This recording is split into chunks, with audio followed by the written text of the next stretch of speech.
Today's video, we're going to be replacing the rotary and maybe installing a wheel bearing once we get in there. We will see. We will see. Just calm down. But the first thing you want to do is jack your vehicle up. Put jack stands under it. Be safe. Safety first. We got the Daytona jack from Harbor Freight under it. And we're going to take the big fancy impact also from Harbor Freight that we used in other videos and zip his wheel on off. If your wheel's spinning, take your foot, hold it, you'll be fine. And make sure it's unloosened.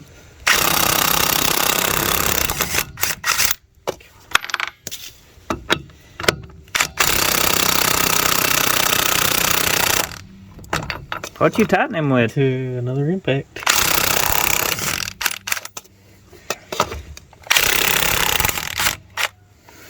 Another impact? Mm-hmm. What? Snap-on. A snap-on? Yeah. Okay. Comparison. This was a snap-on. So the next step, in order to get your rotary off, you will need to remove your brake caliper, and that's 2 bolts. To remove the back brakes, you will need this, and I'm not sure what size it is. We just got what fits. It looks like it's a size, whatever that is. It's hard to read. It's kind of rusty. So this fits it. You got 2 bolts, one here and one down there. You need to back them out, then move your caliper out of the way. The brake shoes is just easy to remove. They just pop right out. Just remember how they go.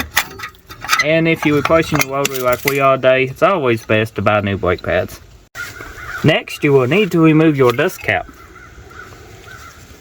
Your new rotary should come with studs. If not, you can replace your studs or use your old ones. You can remove this by tapping the edges with a screwdriver or hammer, or clipping some vice grips on it and giving it a big yank.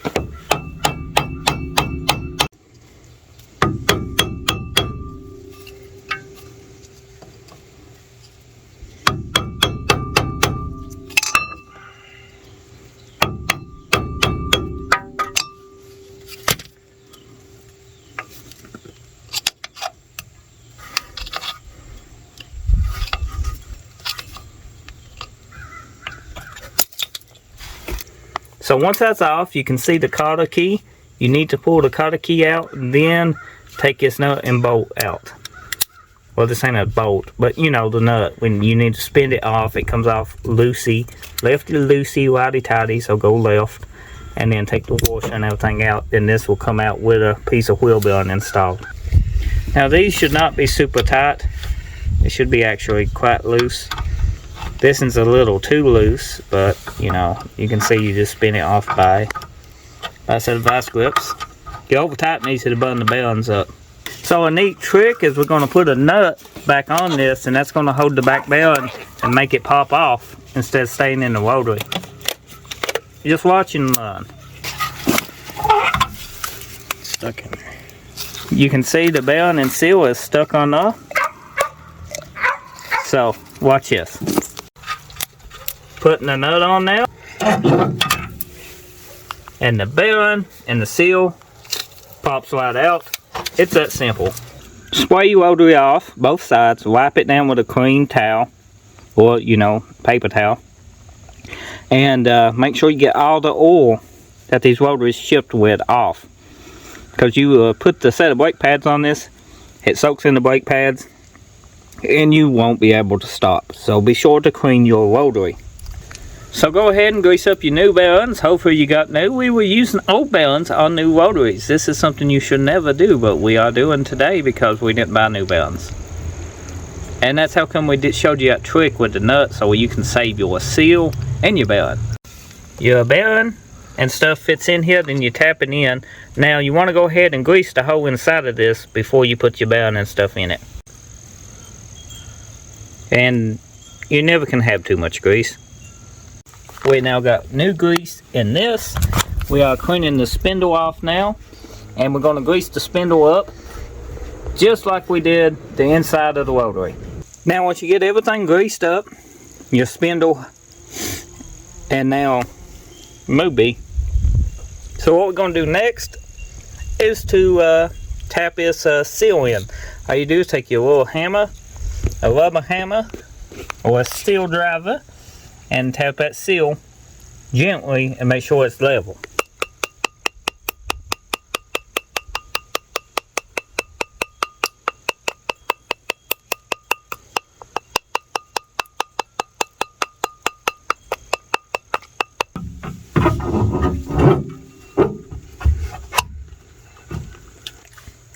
More than that, gun cat, grab a big handful and just shove it in there.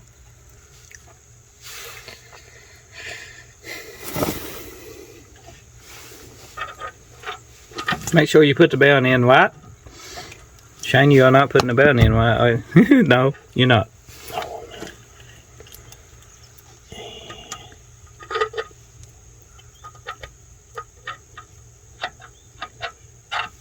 Remember, the cone shapes faces inward. On the back side, they would go this way. Front side goes that way. Install your thrust washer. Then take your nut and install it tight.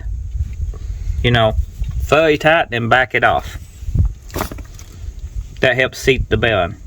Now to tighten these, you want these snug, but not too snug. The wheel won't spin, but you want to tighten them and back them off. There's recommended specs on that. Follow your vehicle specs. Depending on what you put in the motor on, the different specs. But I always did it this way. I snug it up and back it off just a little. Put my cotter key in it. Make sure it spins with no resistance. And make sure that bolt is snug. You don't want to just put it on there loose and hope for the cotter key to just keep holding it. You want to make sure it's just a tad snug. Fill your cap full of grease, tap it on, put your brake shoes back in. Make sure you compress them and they go in the same way they came out, because the new rotor, you will take up space. Put new brakes on it.